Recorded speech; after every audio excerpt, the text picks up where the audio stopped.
ನಾನಿವತ್ತು ಮನೆಯಲ್ಲಿ street style panipuri ಹೇಗೆ ರೆಡಿ ಮಾಡೋದು ಅಂತ ತೋರಿಸ್ತೀನಿ. ಇಲ್ಲಿ ಒಂದು ಮಿಕ್ಸಿ ಜಾರ್ಗೆ 4 ಹಸಿಮೆಣಸಿನಕಾಯಿ, ಸ್ವಲ್ಪ ಶುಂಠಿ ಮತ್ತೆ ಕೊತ್ತಂಬರಿ ಸೊಪ್ಪು ತಗೊಂಡಿದ್ದೇನೆ. ಇದಕ್ಕೆ ಪುದೀನಾನು ಹಾಕಬೇಕು, ಆದ್ರೆ ಕೊತ್ತಂಬರಿ ಸೊಪ್ಪು ಜಾಸ್ತಿ ತಗೊಳ್ಳಿ, ಪುದೀನ ಕಮ್ಮಿ ತಗೊಳ್ಳಿ. ಪುದೀನಾನು ಹಾಕ್ತಿದ್ದೇನೆ. ಮತ್ತೆ ಅರ್ಧ ನಿಂಬೆಹಣ್ಣಿನ ರಸ, ಇದನ್ನ ಪೇಸ್ಟ್ ಮಾಡಿ ಒಂದು ಬೌಲ್ಗೆ ಈ ಪೇಸ್ಟ್ನ 2 ಸ್ಪೂನ್ ಹಾಕ್ತಿದ್ದೀನಿ. ಮತ್ತೆ 2 ಗ್ಲಾಸ್ ನೀರು ಹಾಕ್ತಿದ್ದೀನಿ. 2 ಸ್ಪೂನ್ ಪೇಸ್ಟು ಮತ್ತೆ 2 ಗ್ಲಾಸ್ ನೀರು ಹಾಕ್ತಿದ್ದೀನಿ.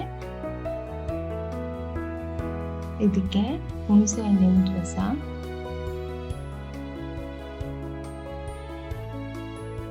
ಚಾಟ್ ಮಸಾಲ,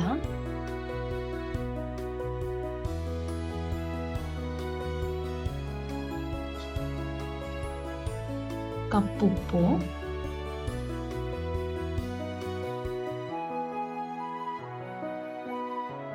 ಜೀರಿಗೆ ಪುಡಿ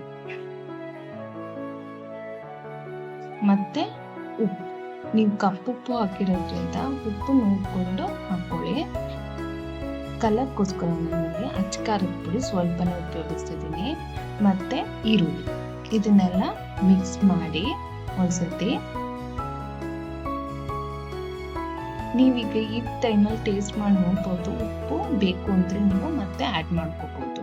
ನಾನಿಲ್ಲಿ ಒಂದು ಬೌಲ್ಗೆ ಬೇಯಿಸಿರೋ ಆಲೂಗಡ್ಡೆ, ಇದಕ್ಕೆ ಸಣ್ಣದಾಗಿ ಕಟ್ ಮಾಡಿರೋ ಕೊತ್ತಂಬರಿ ಸೊಪ್ಪು, ಸಣ್ಣದಾಗಿ ಕಟ್ ಮಾಡಿರೋ ಈರುಳ್ಳಿ, ಕಪ್ಪುಪ್ಪು, ಉಪ್ಪು ಮತ್ತೆ ಜೀರಿಗೆ ಪುಡಿ, ಚಾಟ್ ಮಸಾಲ, ಅಚ್ಕಾರದ ಪುಡಿ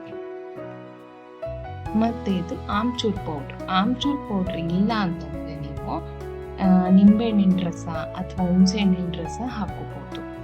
ಇದನ್ನ ಮಿಕ್ಸ್ ಮಾಡಿ ಚೆನ್ನಾಗಿ ಕಲಸಿ ನಿಮ್ದ ಆಲೂಗಡ್ಡೆ ಮಿಕ್ಸ್ಚರ್ ರೆಡಿ ಆಗುತ್ತೆ.